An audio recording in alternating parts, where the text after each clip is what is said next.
Emma Hurst, welcome into the weeds. Thank you for having me. It's an absolute pleasure. Our first animal justice MP. We're a bit of a rare commodity, but we've got us some simpaticos, haven't we?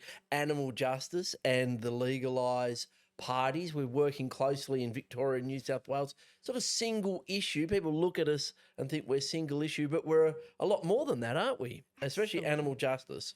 Yeah, look, I think we get that a lot. Is this a single issue party? And you're right, it's absolutely not a single issue party. And certainly when you actually start to pull out all the complexities of the different ways that animals are used in experimentation, in farming, for hunting, animals are abused in so many different ways. And then, of course, there's all these really complex interplays with other areas. And so we've done a huge amount of work on the link between domestic violence and animal abuse, the link between child sexual assault and animal sexual assault. And my background, I was actually a psychologist before I became a politician. I'm no longer registered as a psychologist, but I've been really aware of all the research and these links as well. And of course, people love animals. We share our lives with animals. Most families, particularly in Australia, have a companion animal at home.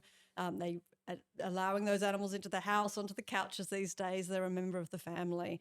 And of course, there's a lot of complexities around that sort of space as well. We've got overrun pound systems. There are issues around undesexed cats, for example. So there are so many issues. And the really complex thing for me coming into Parliament is that it's been entirely ignored until our party was actually elected. There is so much to do in this space. And, 8 years just isn't enough to be able to actually get our animal protection legislation where it needs to be. Well, you're absolutely right. It is an incredibly complex area, and it's one that's been overdue for reform. But look, let's wind back. Tell us a little bit about yourself. Like, where are you from? How is it you found yourself so passionate about animals and studying psychology? Tell us about your growing up. Absolutely. So I grew up in Sydney, in the suburbs of Sydney, and I actually remember as a young child, I was actually holding a hen in my arms and I was patting this hen, and the hen was purring. And I remember thinking at that young age that this hen shows joy in the same way as my cat at home shows joy. And I sort of thought to myself, if I couldn't go home and eat my cat, then how can we possibly eat this hen? And so I remember writing my parents notes and saying, I didn't want to eat animals anymore. And at the time, my parents said, look, that's fine. You can go vegetarian. And so I was vegetarian for a very long time. And it was many years later that somebody simply handed me a flyer on the street. And I went home and I looked up what was happening in these other industries, and I read about the egg industry and that they take every day-old male chick and actually macerate them alive. So they have these giant blenders. And if you're born as a male chick, which is 50% of all the chicks in the egg industry, you get put on the conveyor belt that will take you to the macerator. And there's some footage that's been put out by Farm Transparency of exactly what that maceration looks like. It's very, very graphic. But I also read about what happens in the dairy industry, and that, male calves, the bobby calves, so the mothers are forcibly impregnated so that they produce milk for their young. And then the male calves, of course, would be taking the milk. So they actually take the male calves and send them off to the slaughterhouse. And the mothers cry for them all night. I've seen quotes from farmers. I've spoken to a farmer as well in New Zealand who just said it was the most wretched life, and the most awful day was when they took the bobby calves and sent them off to the slaughterhouses, and the way that the mother dairy cows would react. And of course, we're taking that milk that's designed for these baby calves and consuming it ourselves. And so I read all about this. I spent hours on the internet just reading everything that happens in these industries. And it was like one of those light bulb moments. It was literally like being in an underground car park and then all those big fluorescent lights coming on. And I just went, oh my goodness. And I knew at that moment that I really wanted to be part of a great movement of change that actually saw the protection of animals and laws to actually be able to protect animals. And I was studying education at university at the time, and I decided to switch to psychology. And I switched to psychology because I could see that that this kind of animal cruelty was human caused. So we are the problem, not animals. A lot of people saying, go do veterinary science, become a vet, you want to look after animals. And I said, no, I actually want to change people. I want to be able to change society so we actually see what's happening in these industries and change our own behaviours, and change the way that these animals are being treated. And So, I mean, that movement that you're talking about animal welfare, reducing cruelty, animal liberation, where did it come from? Because I remember there was a book I read a long time ago, Peter Singer, Animal Liberation. I think it's been updated to Animal Liberation now. Is that where it came from, or does it have deeper roots? Because I know that there's some religions that are, and some various forms of Christianity and Hinduism that have always eschewed, eating animals. How far back do these roots of this movement go? yeah, look, certainly the book Animal Liberation by Peter Singer, I think, really pulled it into the mainstream. And that was one of the first animal rights organisations in Australia, which was also called Animal Liberation, based on that book. And that was probably the first movement into animal rights here in this country. But certainly, as you say, this goes back a long, long way, back many decades ago. And so this is something that, as you say, it's come through in religion, particularly in different aspects of animal welfare and consideration of animals. But it's really hard to trace it back to see how far back it goes, because there are ancient civilizations that have really considered animals, and protecting certain animals. And so, you could look back and you can see that this has been around for a very long time. And there's, I can't remember some of the quotes off the top of my head, but there are some beautiful quotes by, Leonardo da Vinci and other people that talk about protecting St. animals. Francis of Assisi was, the patron Yes. saint of animals, and talked about, the harm we were doing in terms of our agriculture and the farming. So animal liberation in the 70s sort of emerges, and then there's some organisations. Animal Liberation itself gets active. PETA, I remember their campaigns around fashion and fur and the rest, but they're very passionate. The people that care about this care a lot, and the activism is really confronting, isn't it? Yeah, and look, I think it's anything where you see vulnerable individuals. So when you see vulnerable individuals and when you've seen some of this footage, certainly it can make people extremely angry, and extremely upset. And I think then a lot of people are then trying to find ways to actually channel those emotions into actually changing what's going on. And so that's why I think people get very invested into this, because once you see some of this footage, and a bit of a trigger warning there, but if people go onto things like that website, Farm Transparency, you will see some very graphic footage. And I sometimes put up some graphic footage on my Instagram videos as well. And not always. I try to sort of make sure it's not too negative, because I know sometimes there's this real cross between putting it in people's faces and people turning away.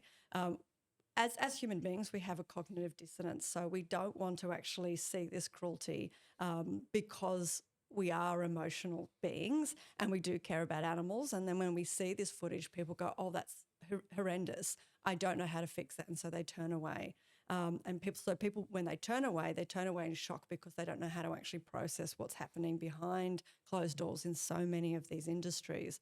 And other people are shocked into action, and they say everybody needs to actually understand what's happening in these industries so we can actually move away from it and stop this from continuing. Because has it always been something that we've hidden away because people are so shocked? Because we really, we like, so much of our food production is very sanitized.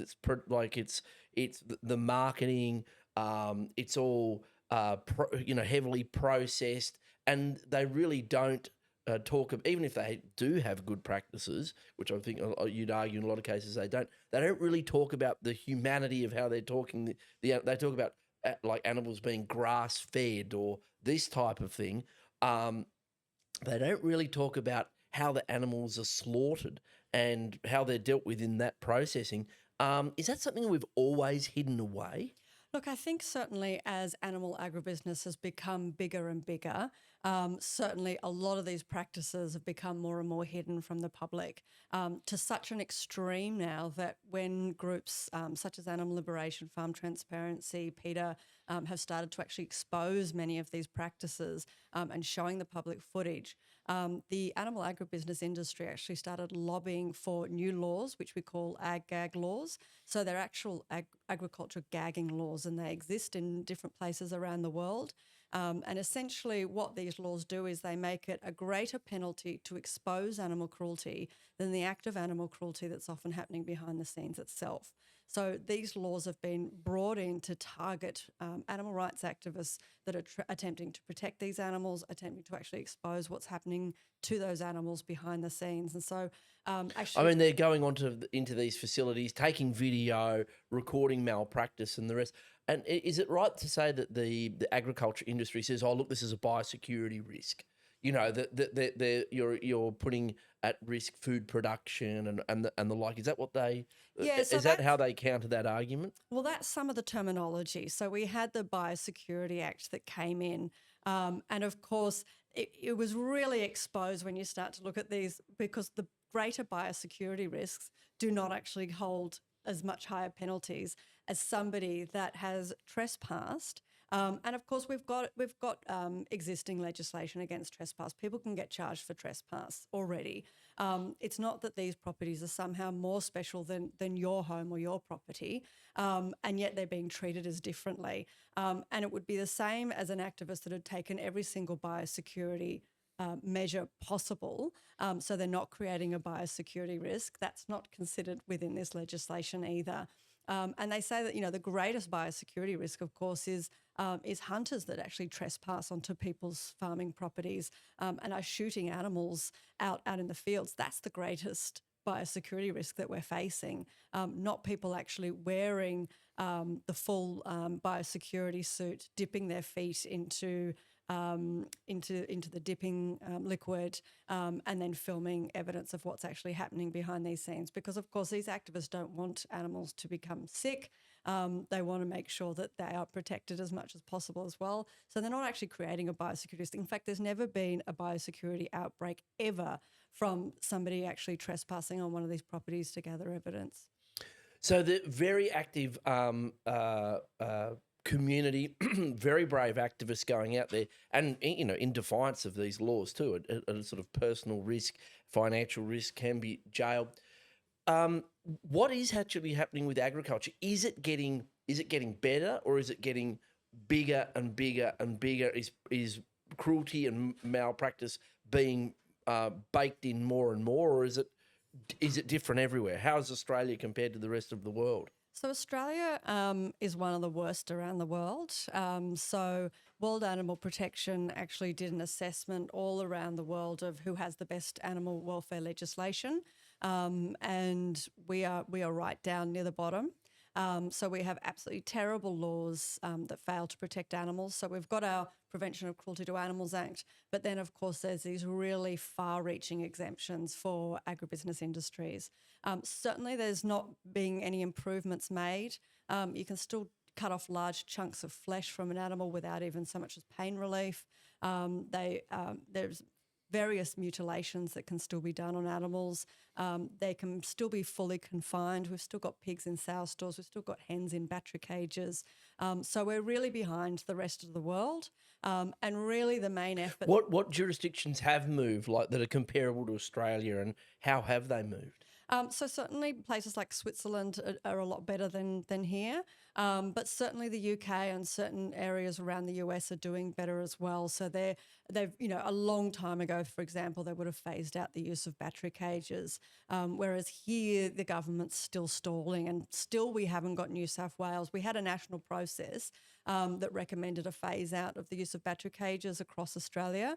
But New South Wales is still stalling. They say they support that as a recommendation, but they're not going to legislate it. How does the industry argue that battery cages are still okay, that sow stalls are still okay? It's a really good question. At the end of the day, they're looking at the bottom dollar, and they're looking to make the biggest profit margins. And so that's their priority. But there is a plethora of research that really shows exactly the cruelty of a hen that, cannot turn around. She's in that cage for 18 months. And for 18 months, she won't even be able to stretch out. If you think about being in, one of Sydney trains during rush hour and you're squashed in there and you just go, I just want to stretch. Imagine being like that for 18 months. Oh, it's my worst nightmare is, I'm claustrophobic. And so the idea of being, like in that would just does my head in. And sow stalls, I mean, like how and why are they a thing? Look, one thing that we hear, and again, it's a cost-saving measure. If an animal can't move, then you just feed them. They get as fat as possible. They can't move. One thing we do hear from the industry in regards to the use of crates, so farrowing crates when the mothers give birth, is that they say that pigs actually roll over their babies and kill them. But then I've also heard from animal behaviourists that sometimes this happens in these industries because the conditions are so awful that the mothers are actually choosing to try to kill their babies to try to make sure that they don't live in these horrific conditions. Because pigs are incredibly intelligent, aren't they? They're one of they're smarter than dogs. Yeah. They can like solve puzzles and Yep, I've met some really like pigs with amazing personalities. Yeah, so they have the intelligence of a 6-year-old child. So extremely, extremely intelligent animals. Really? I met a long-back Balinese pig. Wow. And it was a really, really clever pig. And it sort of had really intelligent eyes and gigantic animal too. I was like going, oh, my God. They're big. So you've got like self-interest is usually the only horse in the race. People want food. They want cheap food. So you've gone out and studied a master's in psychology, and you're trying to master humanity and get them to rethink their attitude to animals. How are you doing that? It's an incredibly difficult task, but how are you doing that, Emma? Yeah, so look, I did my master's in health psychology. And so health psychologists, when they look at health promotion, it's how do you convince entire societies to wear a seatbelt? How do you convince entire societies to quit smoking, for example? And so when I finished my master's, and I worked in the animal protection space. And so some of the work that I did was research-based. And so it might be looking at, for example, certain products that people would buy or certain events that people would go to attend. And it's about actually understanding why people do what they do and why they shouldn't. So often it's about nudging people's behaviour. So it might be, for example, if people are using bear bile as a traditional medicine, for example. Bear bile? Bear bile is a traditional medicine. Oh, my God. They're killing bears for their gallbladders or something. Yeah, so they have these bear bile farms, and then that sounds so gross. It's another one of these sort of areas where you start opening these Pandora boxes essentially into animal protection. You just find all sorts of things, and so.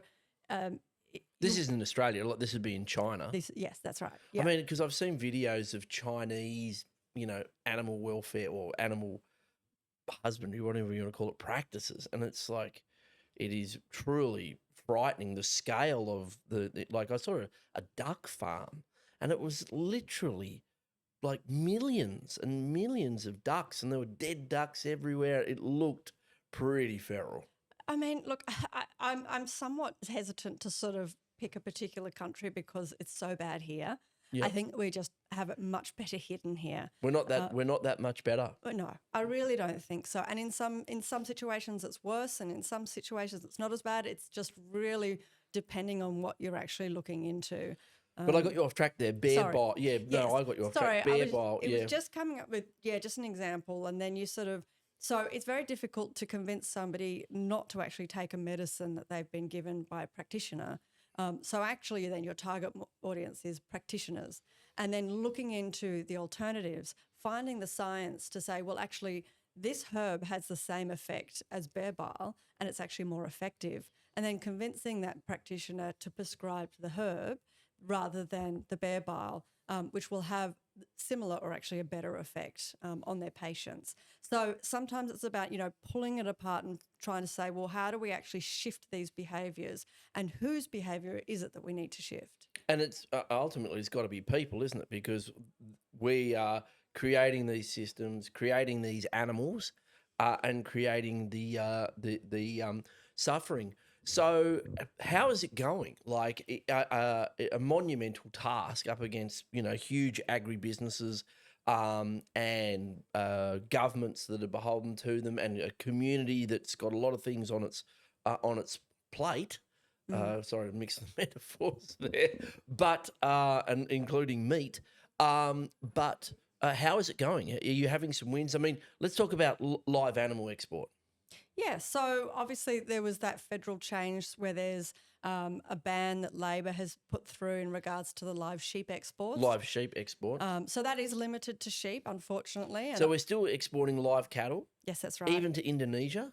I'd have to double check exactly which countries it's still going to, Because but there was some live horrendous footage come on. I remember that Four Corners of some of those cattle being just like literally murdered. Yeah. That was rugged stuff. Yeah. So, I mean, this is still an ongoing campaign. And of course, there's a risk at the moment with the federal election with the Liberal National Party saying that if they're re-elected, they'll reverse the ban on live sheep exports. So that's a huge risk, obviously, to animals coming up into this election. And then obviously Labor's still staying strong. Quite a few of the Teal independents as well are saying that they would not support a repeal of that, which is good. So it's all about sort of making those progressive steps. And here in New South Wales, we've passed quite a few pieces of legislation as well. So I've passed 4 bills here in New South Wales on animal protection, and we've done multiple inquiries. We've passed different amendments to bills. Federal exports is probably the biggest thing federally. And obviously Animal Justice Party is running federally as well, because we want to get all live animal exports banned. And there's still a lot of other work that we can do federally to protect animals as well. What other animals do we export live? Cattle? Yes, cattle. I believe there might be camels as well. The other thing, and it's not really like a live export in the same way as we think about those live export ships, but of course they're sending greyhounds overseas as well. And so we need to keep an eye on that and what's happening there. We know that even when they're doing sort of supposed rehoming programs, we're really keeping a close eye on this US rehoming program where they're putting greyhounds on aeroplanes and supposedly rehoming them in the US. A lot of greyhounds have died in that program. They've died on the aeroplanes. They've died on the tarmac. They left one of the greyhounds in the heat on the tarmac after they arrived there. And of course, we've got no way of actually tracking these animals once they arrive. If they're just put in kennels, no one would ever know. They could be put in kennels and then just euthanized them because there's no tracking system anymore in regards to where these animals are going. Anything could potentially be happening to them. So there's a lot of stuff that happens in regards to that import-export industry. And another thing that we're really conscious of as well is the use of primates for medical experimentation. And so we've got a breeding facility here in New South Wales, out in Wallachia, breeding primates that they rent out for medical experimentation. But there's no ban as well on the import of primates as well for further animal experimentation. We're breeding chimpanzees or we're breeding baboons. Baboons. Yeah. Because there was the baboons escaped from Sydney Uni, didn't they? Yeah, and Into that really Newtown. put it on the front page that this is what was actually happening hidden here in New South Wales. Before we get on to animal experimentation, let's stay focused on agriculture. What's your view on like if you do want to do less harm? Do you think people should just jump to being a vegetarian / vegan, or do you think that people that should start on a journey to reducing meat, choosing different meat? What's your philosophical approach there? Do you think that there's a transition you can make through less harm, or that the best thing you can do is just avoid animal products?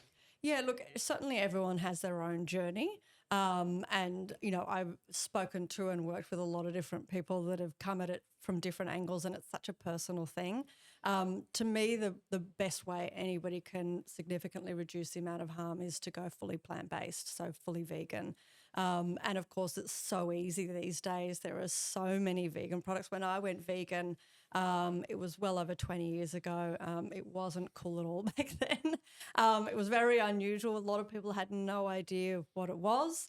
And I got some very, very strange reactions when I remember one time I said, I can't eat that. I'm a vegetarian. And someone said, well, that sounds stupid. And somebody next to them said, oh, well, maybe she wants to wait till she's married.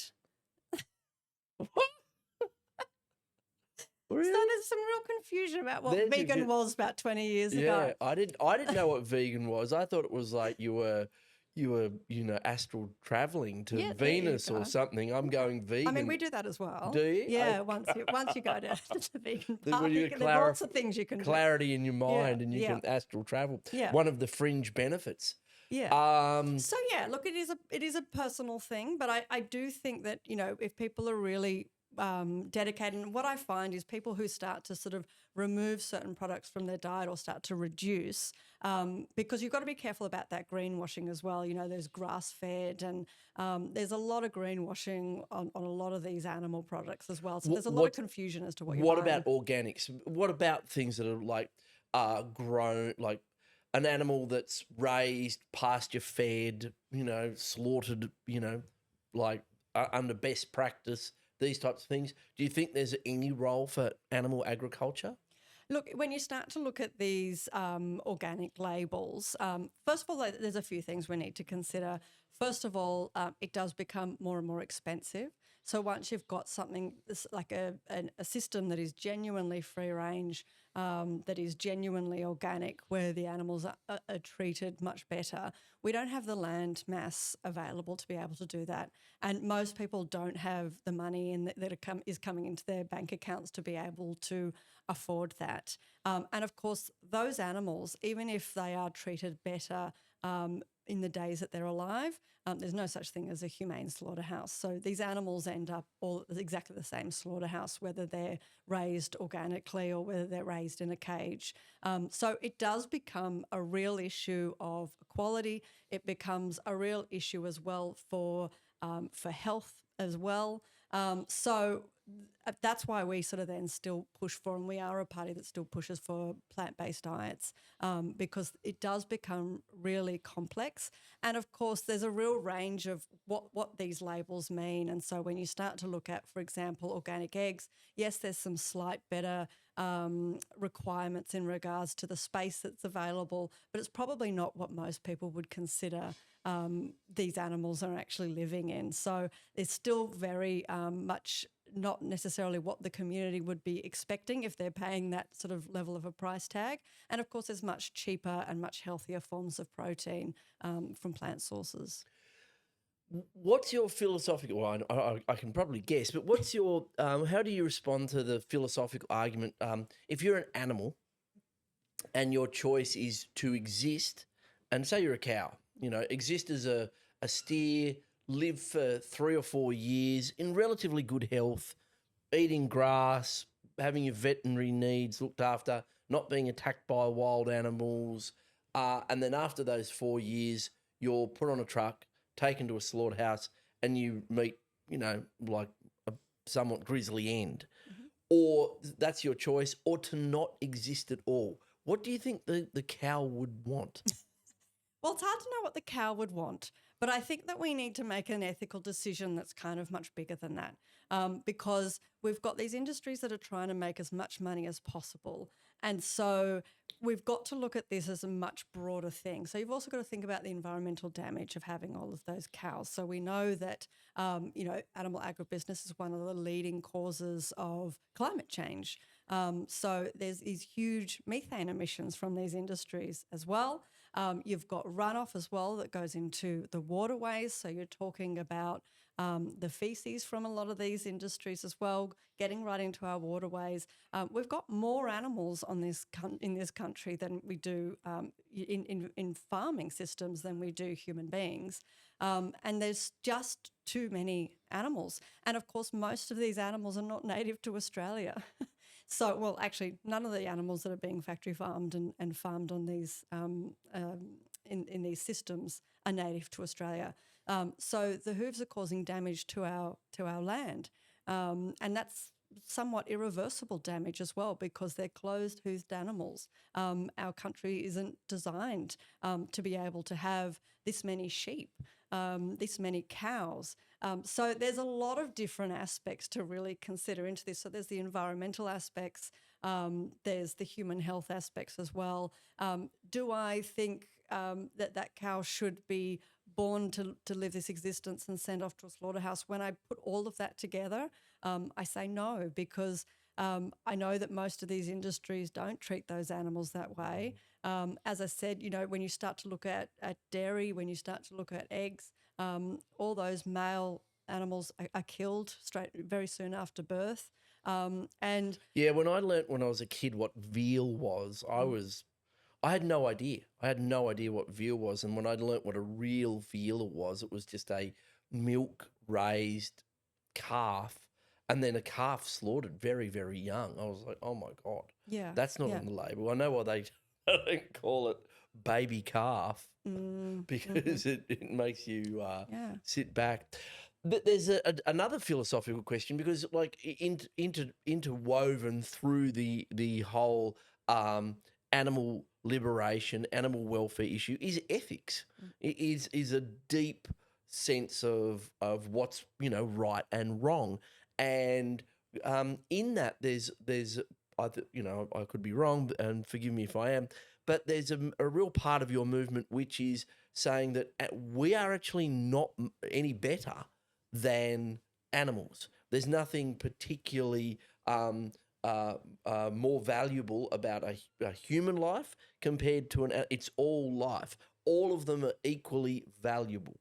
Am I misframing that? That essentially, we've looked at race, humanity's looked at race, we've looked at sexuality, we've looked at gender, and now we're actually looking at species and saying we shouldn't discriminate on the basis of species. Is that at the core what we're talking about? I mean, I think you're to a degree right, but I guess, and this is probably my personal philosophy, I can't speak for the entire movement, I think it's normal for human beings to want to protect human beings first. I think that's completely normal. You've got your family member compared to an animal burning in a building.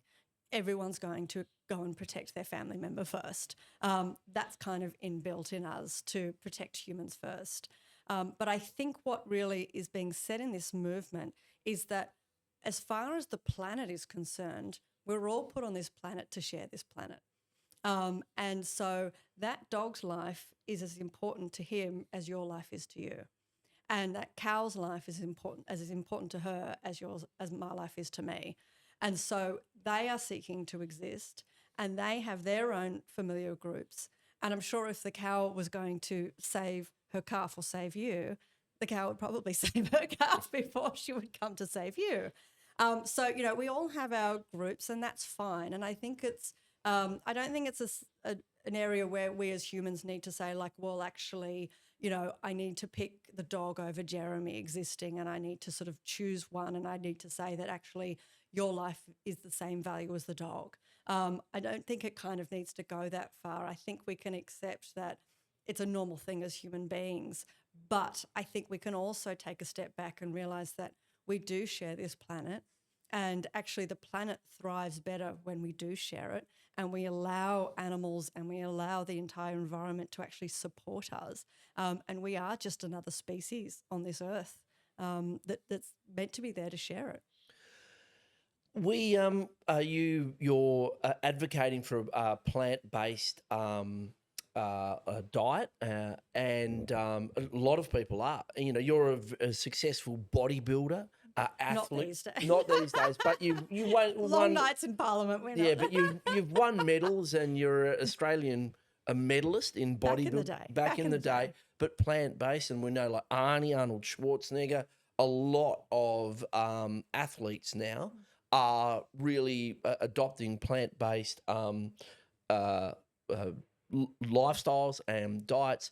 Is that changing people's attitudes? Yeah, absolutely. And so And who are some of the other high-profile athletes? And so one of the Williams sisters, I think, is vegan. I'm terrible at names, I should warn you. Novak Djokovic is vegan as well. Mike Tyson is vegan. Mike Tyson's know. vegan. He's a massive pothead too. He's got a Who would big. he vote for? Probably. the question. Well, it's legal in America. It's legal as onions where he is, and so he's probably voting for the vegans. There you go. Because he's he's got his own pot brand. There you go. He's there probably you got go. his own tofu band. Yeah, there you go.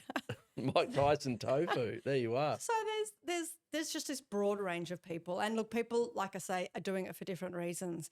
There's a lot of people doing it for animal protection, but there's a lot of people doing it for the environmental reasons, and a lot of people doing it for health. And you know, there's that fantastic documentary, The Game Changers, where there's a lot of these athletes, these Olympic athletes that have done so well in their careers. They've got gold medals, and they're all saying, well, I decided to switch it up. I needed to find something. We're all elite athletes. We're all at the top of our game. We're all learning the same training plans. And I just had to try something different to see if I just had that tiny edge over other people.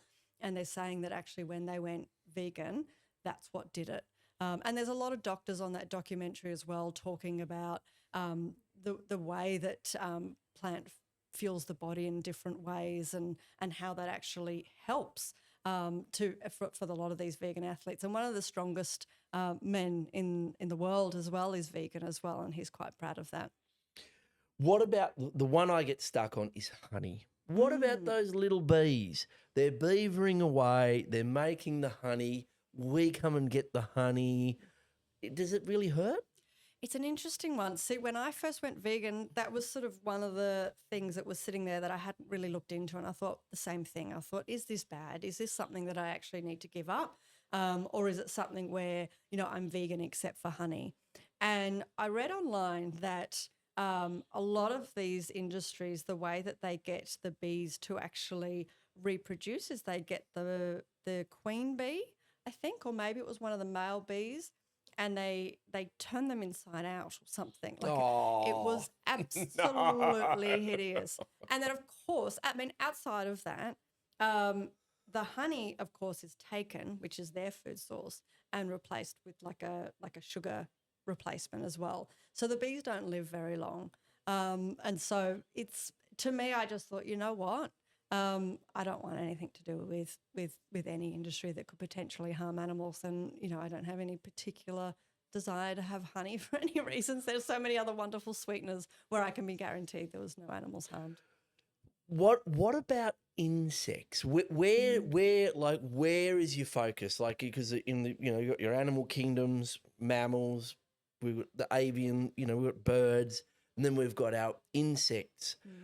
In a lot of plant agriculture, there's a lot of especially monocultures growing fruit, stone fruit. There's a lot of spraying of insects. What about the bugs? If you're growing almonds, you know, there's a lot of spraying there. Is that something you're cognizant of, and how do you respond to that? Yeah, absolutely. So the research is coming in more and more now to show that insects are sentient. And that they have a level of sentience. And it's been really interesting to sort of have a real look at that research and to understand the sentience of insects, because I think it's something that most people have never really thought about or understood for a very long time. But certainly the evidence is suggesting that most insects and possibly all insects will be actually sentient. And so that's a really important thing to consider. And absolutely, you know, we need to be avoiding all of these insecticides. And of course, there's the human health risks as well of ingesting a lot of these insecticides as well. So look, it's hugely damaging, and it's potentially harming a lot of animals. So I think, you know, a huge amount of these mass crop businesses, I think we need to really stop and actually review the entire food industry and how we're doing this and what harm we're creating and how we can actually change the system. I think for a long time it's just been about growing bigger, getting food faster growing, getting it as cheap as possible onto people's plates. And I think we've almost developed this huge problem throughout the entire food system.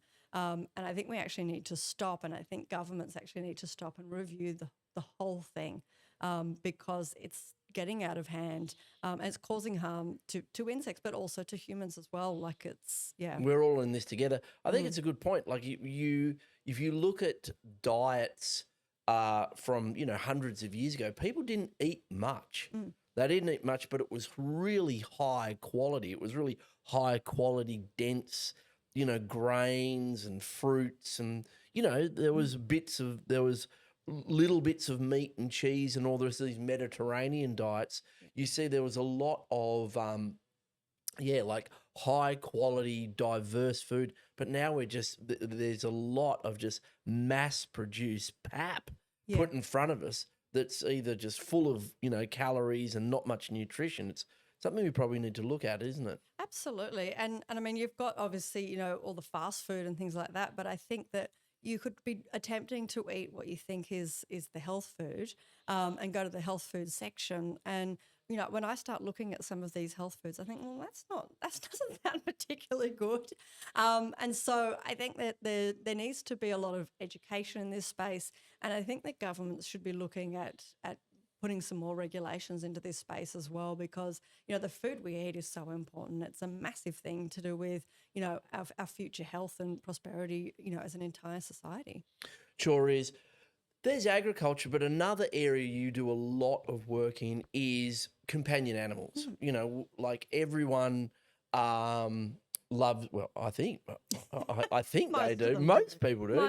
I can't believe that anyone loves puppies and kittens and all the rest. But there's incredible harm that comes with this industry that feeds, animals into our human system. What are the big issues there, and how are you dealing with that? Yeah, so look, I think probably one of the biggest ones is the pound crisis that we're currently facing. The pound crisis. Yes, so we currently have a massive pound crisis. So pounds all across New South Wales are over capacity. And of course, a lot of these healthy rehomable animals are being euthanized because, more and more people are going to breeders, and they don't realise there's actually these beautiful, loving companions within the pound system that are also looking for homes. So, we need to have more work around encouraging people to rescue these animals. We need to start to reduce the number of animals that are being bred into this system as well. And we've taken that first step in that is to eliminate puppy farming, the intensive factory farming of dogs, which was a big campaign we ran. But, in New South Wales... Tell us about what's a puppy farm? Yeah, so a puppy farm essentially is this industry that was existing in New South Wales where there was no laws about the total number of dogs any one breeder could breed from, and no litter limit in regards to how many litters one dog could be forced to endure. So we knew about puppy farms that had 600 female dogs, and each one of those dogs was being forced to pump out litter after litter, essentially for her entire life. And then when she was no longer considered profitable, she was legally allowed to be killed. So these are literal farms for dogs. And of course, it's still, the legislation doesn't go anywhere near as far as we would have liked it. It still allows people to have up to 50 females in some circumstances, and then there'll be a phase-out period to get to 20. But so many people are saying, 20 is still too many, and it is, because you're thinking of 20 females plus all their litters. This isn't where people think that they're getting their puppy when they're going to a breeder. But of course, it does sort of take us some way in reducing these enormous number of dogs that are entering the system, being sold online, and various other avenues, pet shops. You just go around Sydney and just everyone's got some designer dog, some $4,000 dog. Like I've got a dog that I bought from a farmer. Yeah. And he was, we don't know what sort of dog he is, but he's the anomaly. Everyone, because he's just a bit, sir, he's a bit of this with his collie, coolie, dingo, whatever. Sounds very cool. Yeah, heel across Dusty. He's a great dog. He's a little bit growly, but he's a great guard dog. But everyone's got schnauzers and shih tzus and French bulldogs, and they're $4,000. What's your view on this purebred hype and these dogs being bred and bred and bred and bred and bred to the point where they just hardly looking like, like a dog anymore. Some of them look like they've got real problems, like the pugs you see with the weeping eyes and the bits. What's your view there? Yeah, so my view is not necessarily against having certain purebreds. There's certainly some purebreds that are very, very hardy, very healthy animals. But there are a lot, as you say. So there's these brachiocephalic breeds. And you speak to any vet in regards to brachiocephalic dogs. And What are they? bred, so that's your pug dogs, for Oh, example. your bulldog, pug dogs. Yeah, so yeah. it's any dog that can't breathe very well. And so they're being bred to have shorter and shorter and shorter noses to the point where they can't breathe. And so a lot of these people have to take these puppies to vets for $10,000 surgery just so that these animals can actually breathe and live. That is so cooked. And it's just ridiculous. And so we absolutely need to have laws that make it illegal to breed a trait into an animal that is going to cause that animal to suffer. And that goes for, German Shepherd dogs having hips too small and too low, for example. That goes for brachiocephalic cats or brachiocephalic dogs, for example. So we need to make sure that, that the breeders themselves aren't looking for features and trying to sell particular features when it's actually going to cost the welfare of that animal. Yeah, here. One of the other areas you've worked on is the rights for renters with pets, because we've got a housing crisis and we've got people who are really we're starting to see a realignment where renters are getting some more rights or some more rights or some rights at all. But one of the areas that has needed a lot of work is the rights of renters with pets, because for a lot of people, that's who they've got in their lives. That is their companion. They're not moving into a new place without their cat or their dog or their budgie or their whatever else it is. So, what's your view on that? Yeah, look, unfortunately, the Labor government made an election commitment to make rentals pet friendly, but I don't think the legislation goes anywhere near far enough to achieving that. I first got involved in that space actually because of the link with domestic violence. So a lot of people stay in violent situations because they can't enter the rental market and take the animals with them. So up to 70% of people trying to leave violent situations stayed because they couldn't find secure housing with their animals. And they knew if they left the animal behind that the animal might be killed or would likely become the victim of violence as well, or used as a form of coercive control. So they stay and they remain in these very dangerous situations. So it's so important that we made our rental laws animal friendly. Now, the former minister, Victor Dominello, did a review into this and they did a public survey. And what they found was that the majority of the public wanted to make sure our laws matched those in Victoria, which really protected renters and made sure that they could actually rent with animals. And so did landlords. The majority of landlords wanted those same laws. However, the agents wanted laws like those in Queensland, which we know already aren't working, which actually puts the onus on the renters to take it to the tribunal and fight for it. So we know it's not working in Queensland. And I had a big fight with the New South Wales Labor government when they decided to go with the failed Queensland laws and essentially take the side of the agents rather than the landlords and the renters themselves. So even though there's some slight shift in the legislation here, it's not going to go far enough. It's certainly not going to go far enough to protect people who are trying to leave domestic violence situations. More work to be done. What's your view on like birds in cages? Yeah, look, I mean, Like definitely not cockatoos. cages. I mean, cages are dreadful. I mean, you think about, the beauty of a bird is that they can fly. It's like you've taken some sort of beauty and put it in a cage. It's just absolutely heartbreaking. I do know some people who have enormous aviaries and they take in rescue birds, for example, birds that have been dumped, birds that, a lot of these birds as well, they live for a very long period of time. Cockatoos, people have a companion cockatoo. The cockatoo can often outlive them. Yeah, I've met one, Keith, and he was 97. Yeah. And he'd been in the family for 3 generations. Wow. And he had like 3 feathers and a really bad attitude. He used to just drop the I love C-bomb. him. Yeah, he used to call people, and that's all love he him. had. Yeah, I and love like him. he had I real mean, if we're bad 93, we'll attitude, probably be Keith. doing the same. I'd be the same. I've only got one hair left, and I'm doing it all the time, dropping the There C you bomb. go, Steve. Yeah, no birds different in to the cages. It's always wigged me out. Yeah. So I think, some of these people that take in these rescue birds, they love them, and then they have these massive aviaries, when they've got large properties to be able to do that. Some people have companion animals like in their home with them, or they, I actually visited this beautiful property up north once, and they had a rescued bird but they allowed the bird like free flight around the property, and then he would come in at night. So, it all depends on different situations, but these small I knew a guy had an cages are owl. horrible.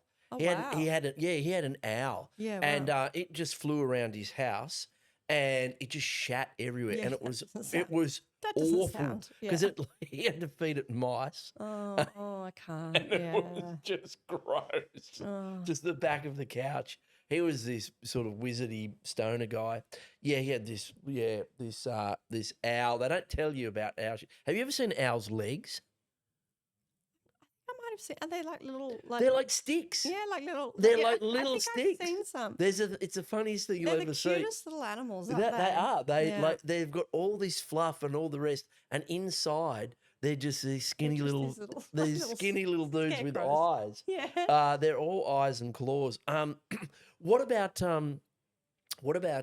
zoos and circuses? I'm sure circuses are just like I went and saw when I was very little the Russian dancing bears on ice, and I just cried my eyes out. I was about 7, and these Russian guys or whoever they were coming out and being really mean to these bears to make them skate on ice, and I freaked out.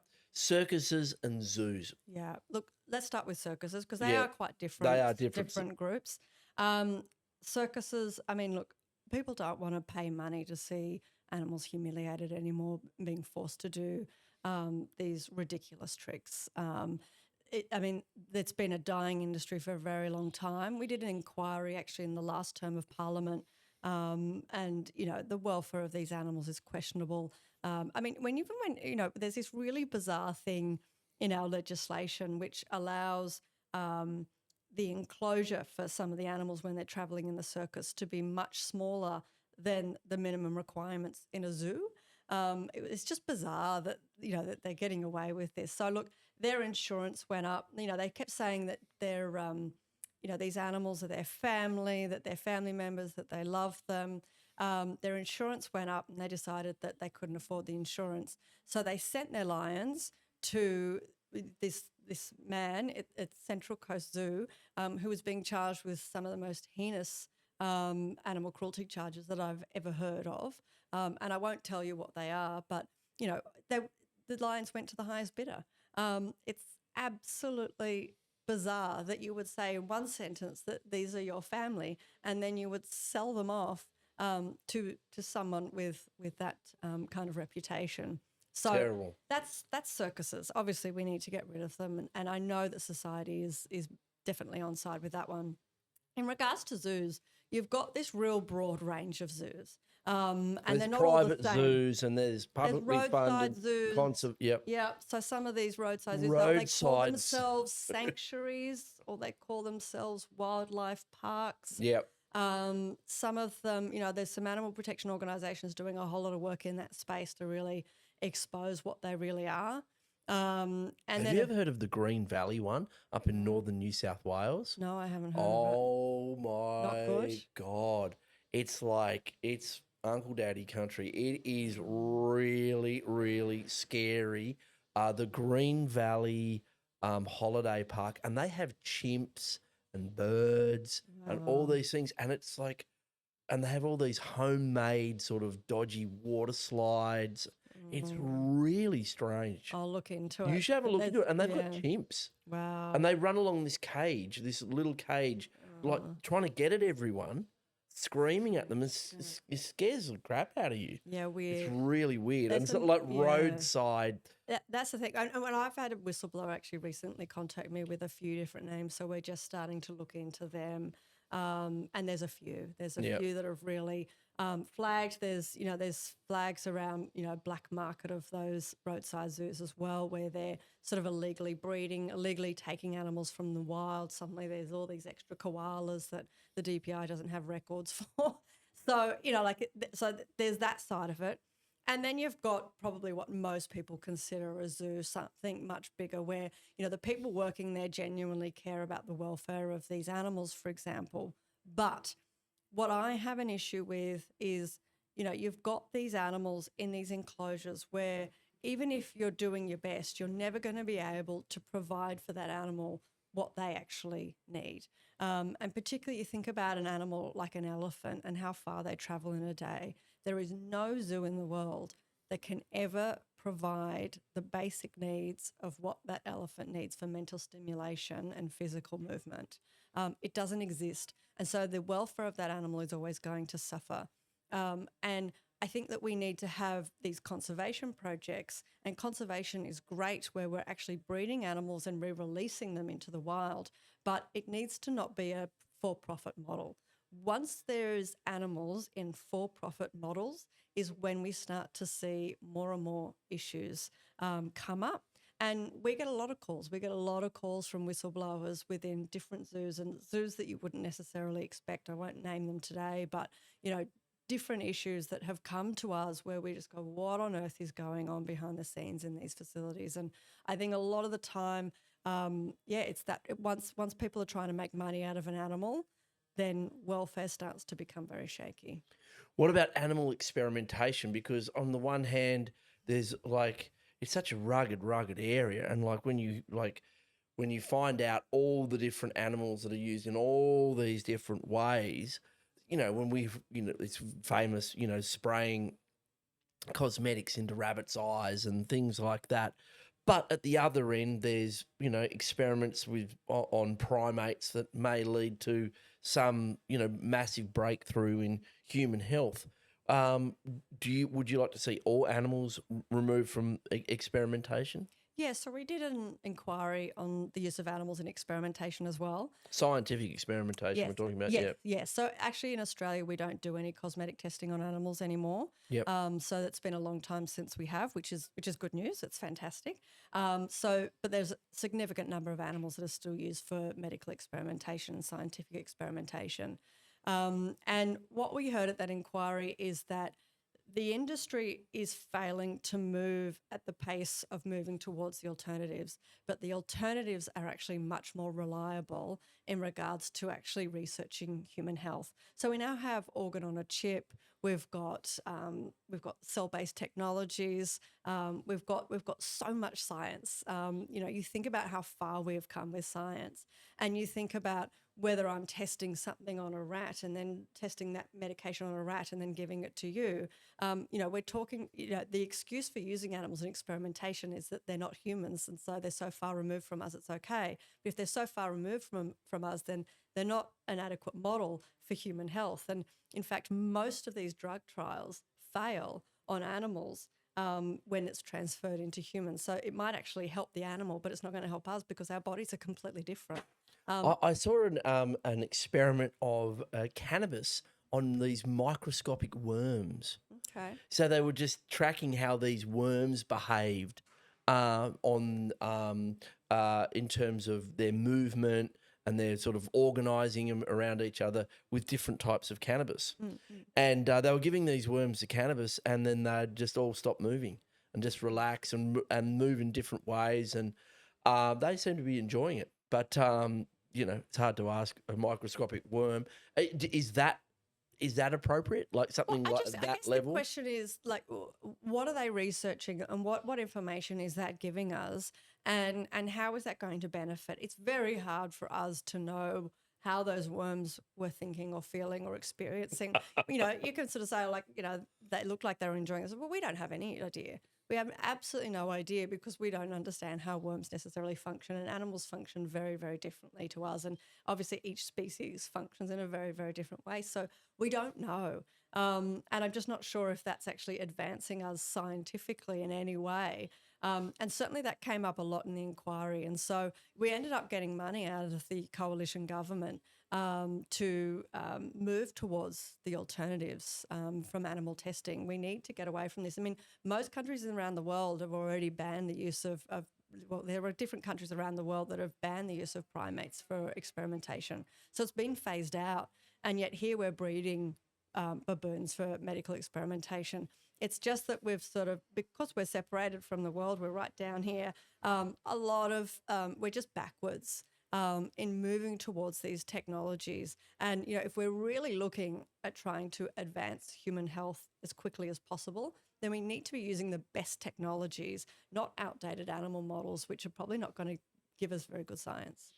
Speaking of human health and good mental health, how do you do it? I mean, because this is anyone who has any sort of level of empathy when you see these animals in distress, most people turn away. It's horrific. You know, it can be life-changing for people. People can see one video of inhumane slaughter and yet that's it. I'm off meat forever.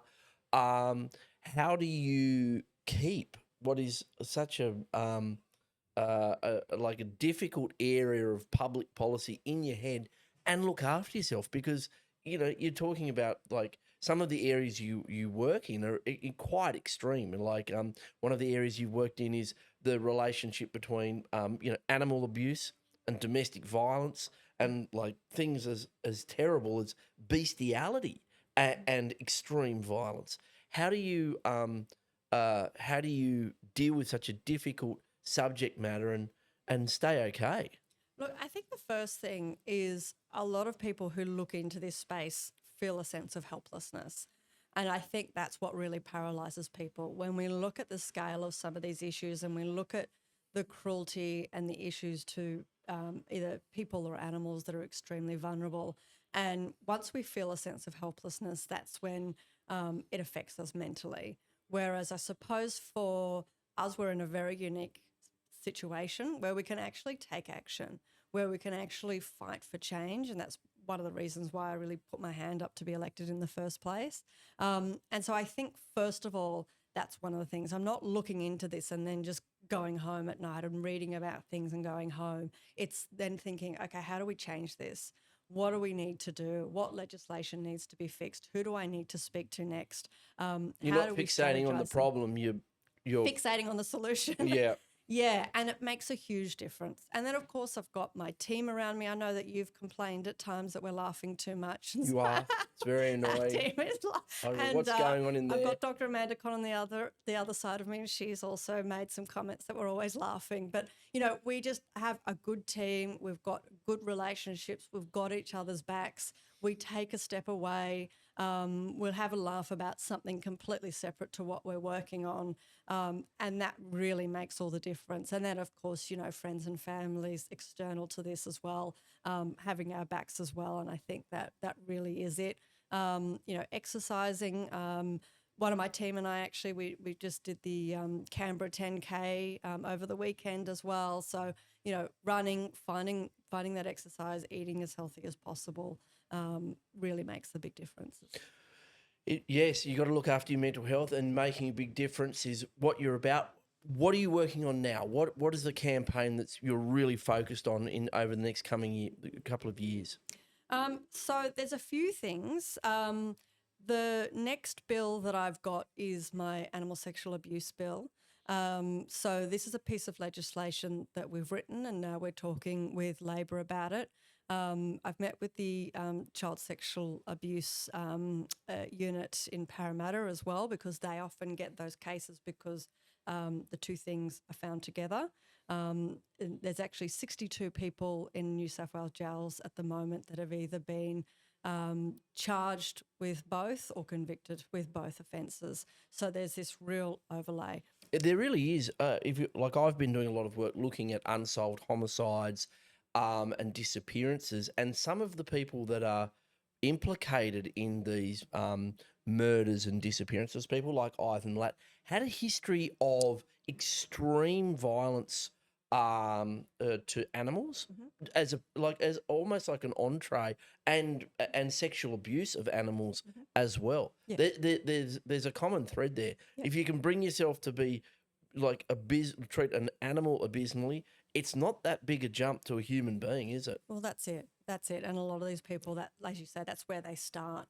Yeah. And so we need to be, I mean, these are criminal offences, but we need to be taking them very, very seriously, because any of these behaviours is a sign of actually how dangerous these people are. So my legislation changes the term from bestiality to animal sexual abuse, because I think we need to call it what it is. I think there's a bit of giggling around bestiality, and it's kind of like these quirky behaviours. It's like, actually, we need to call it out. I know, but there is kind of that sort of like, oh, this is unusual, let's talk about it. And then, of course, It's a massive taboo. yes, People would it's just a go, taboo. look, we're not going to talk this. I'd prefer this didn't happen. So, Yeah. we'll pretend it isn't, yet it does. And it's a very, very dangerous part of our, criminal behaviour, isn't it? Absolutely. It's really dangerous. And the other part of my legislation changes the definition. So I was actually contacted by people who prosecute these cases, and they say that the definition is too narrow. So that's a piece of legislation. I'm actually hoping bringing it on very, very soon, once I get the government's agreements around exactly how that piece of legislation will look. That'll be my 5th bill that I pass through Parliament if we can be successful in that one. And the other one, of course, that we're really focused on at the moment is the greyhound racing industry. We know that last year we exposed the report by Alex Britton. He did a handover report. He was the Chief Veterinary Officer within Greyhound Racing New South Wales. And his report really opened up this whole conversation again about whether or not this industry has cleaned itself up since it was banned many years ago. Of course, there was an overturn of that ban with a promise that the industry was going to reform.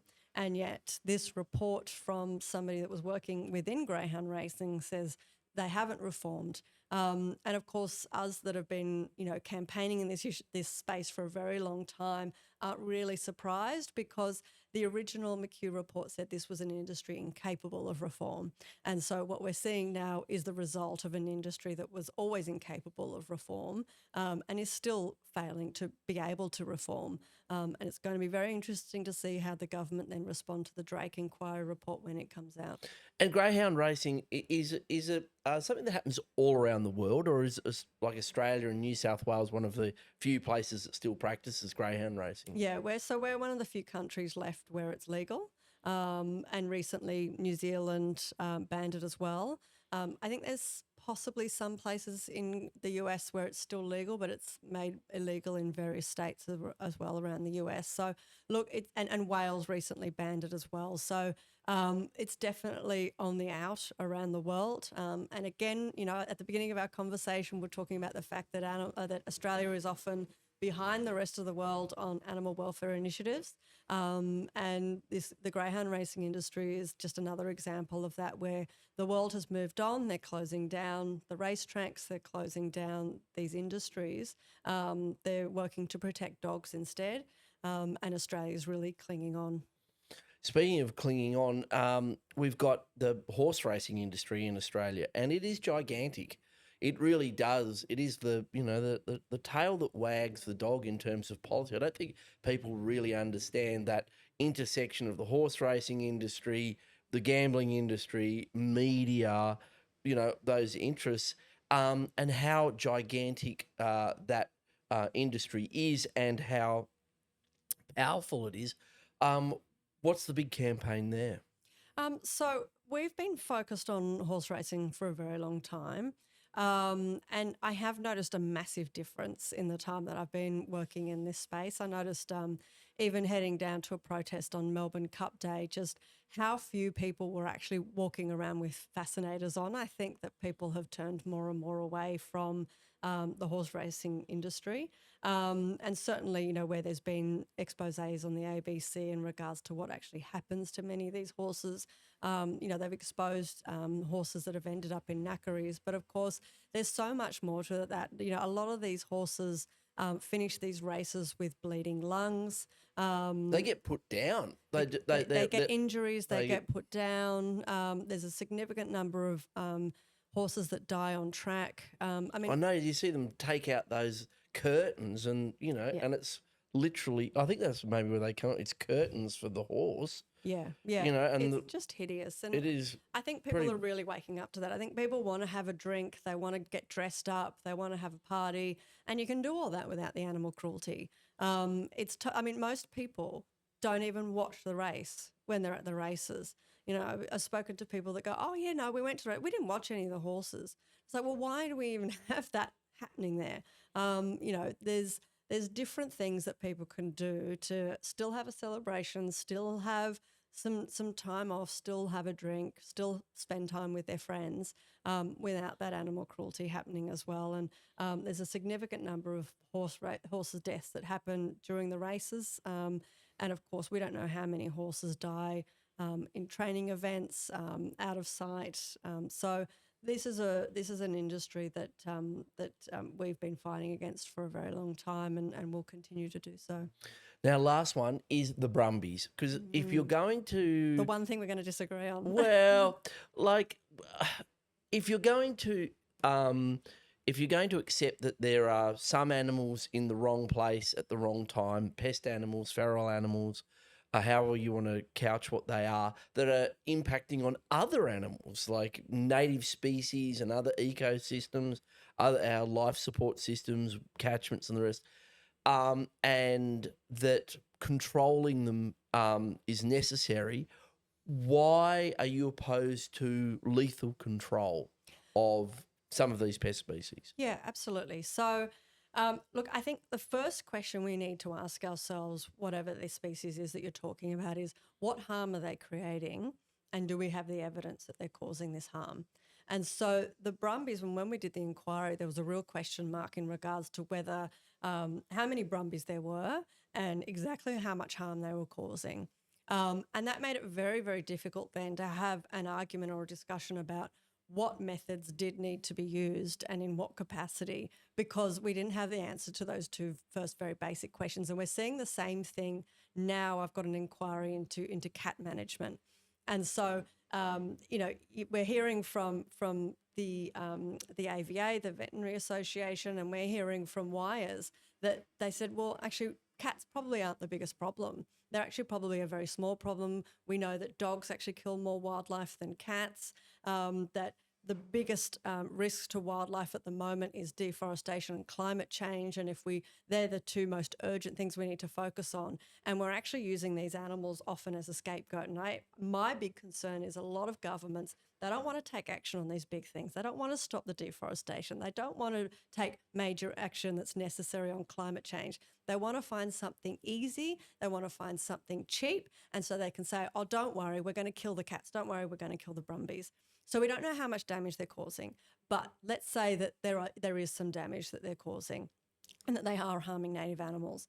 Then me, as the Animal Justice Party, I have to look at both of these animals, and I cannot say, oh, I'm going to prioritise the Brumbies over these native animals. So that's never our position.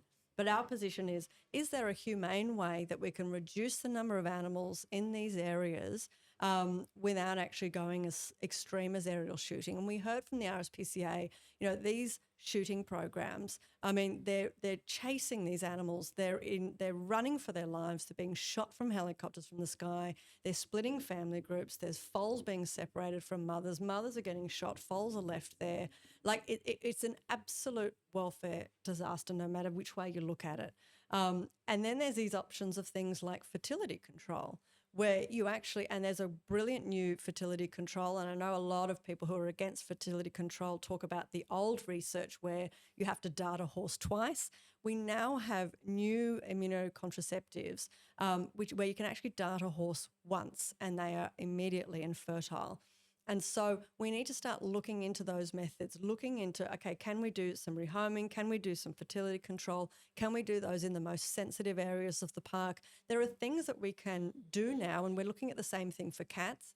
And a lot of the researchers that came in were talking about gene tech drives and things like that, where we can actually make these animals infertile. So it's almost like running these big desexing programs, which are effective, but doing it in a much faster and cheaper way than actually trying to actually desex these animals. Can we desex cane toads? What about a cane toad? I mean, they're Well, not I don't know about desexing, but it would be research where you could actually look at, because, when you're talking about the cats, when they're talking about these gene drive technologies, they're actually changing the genes of these animals. And so, they aren't able to reproduce. And so we create these lasting effects, because the other thing as well is these lethal programs, they've never worked. They've never worked. You look around, there's no sort of area in Australia where, there was one island where they did eradicate all the cats. And then, of course, the rat population exploded and a whole lot of bird species went extinct because they ate all the eggs because the rat population exploded. So when we do something too fast, it can be quite dangerous because we don't necessarily know how the system's going to actually respond to that. But that's the only place where they've actually eradicated an entire species, and that was on a very small island. What about the release of things like myxomatosis and Khaleesi into rabbits? Do you support that? No, absolutely not. It's absolutely horrendous. You're talking about releasing viruses to kill these animals. And of course, a lot of the fear as well for people who have rabbits as pets, as companion animals, their animals can also get sick. And some of these viruses you can't get vaccinated against. So absolutely not. And again, like I say, these lethal programs aren't effective. What happens is you kill off a percentage of them and then they breed back up to their original numbers. So it's a Band-Aid solution where you're causing a lot of harm and suffering to these animals, and then you're going to have to continue to do it over and over and over again. Whereas actually when we start to move towards these gene technologies, darting programs with immunocontraceptives, we're looking more at permanent solutions, but it requires a government willing to put the funding in to actually make these programs and make them work. Speaking of lasting solutions, one of the ones that the some environmentalists and the animal welfare lobby put forward is lab-grown meat. Yeah. I think it's brilliant. Is it good? I've eaten it. Have you? I've eaten And it. how were you afterwards? You're fine? Fine. Yeah. Fine? No, I was fine. What is it? I've never seen. Does it look like meat? Well, we're actually having an event in Parliament, and I'll make sure you get an invite if you'd like to try it. So it is meat. It is exactly meat. It is replicated. And so in Australia, it's considered a novel food, but actually in other countries, they've changed the legislation because they say, well, it's not a novel food. It is an exact replica. So it is actually flesh. One thing I'm really excited about with cell-based meats is we've got so many cats and dogs at home. We give them this awful 4D meat, which is animals that arrive dead, dying, diseased and disabled at slaughterhouses, or you pay more for other food to give to them because they are omnivores or they are carnivores. Imagine if you could get cell-based meat that was exactly what those animals were intended to eat. Cats aren't supposed to eat cows. It doesn't actually make sense. But we could actually replicate a budgie. We could replicate a rat and give them actually that rat meat without actually harming any animal in the process. We could replicate human flesh. You could, but it would be very, very dangerous to eat. Why? So the closer flesh is to our own, the more cancerous it is. Really? So that's it's why actually very dangerous to eat human meat. pigs are... And because pig flesh is very similar to our own. And so, yeah, the closer it is to us. Tastes almost exactly the same. Apparently. Yeah. That's what I've heard. That's what I've heard too. Yeah. Long pork. Well, look, speaking of, diets, cannabis. Do you consume cannabis? Like hemp? You must do. You have hemp seed, these types of things? That's true, actually. Yeah, I've got some hemp seeds at home. So and I've you got are a some cannabis... what products have I got? I've got like a singlet, I think, that was made out of hemp. Very soft, actually. The first hemp thing that I bought was a singlet, and it was all rough and hard, but it's changed significantly now. I think they're blending it with other materials. They're blending it with bamboo. So yeah, the bamboo socks, makes it the soft. bamboo makes it very. But what's the party's position on cannabis? The issue of legalisation. We've been raising that. Yeah. Does the party have a position on it? Yes, so we have a policy to decriminalise cannabis. So we've had that policy now in place for some period of time. And so we recognise there's a place for harm minimisation. I have worked as a drug and alcohol counsellor in the past. And so certainly we need to make sure that governments do this the right way. But yeah, our policy absolutely is to decriminalise. Fantastic. Well, Emma, look, that is good to hear. And it's fantastic and fascinating to be having the conversation with you and working with you in the Parliament on these very important areas, very complex. Like at first blush, it seems pretty straightforward what you're standing for, but there's a massive intersection of environment, policy, ethics, human need, economics, and a really fascinating area where you're doing incredible work. You're passing lots of bills. Really working away there. So congratulations to you on that, the work that you do. And I really appreciate you taking the time to come in on the podcast and come into the weeds. Thank you so much. Thanks for having me.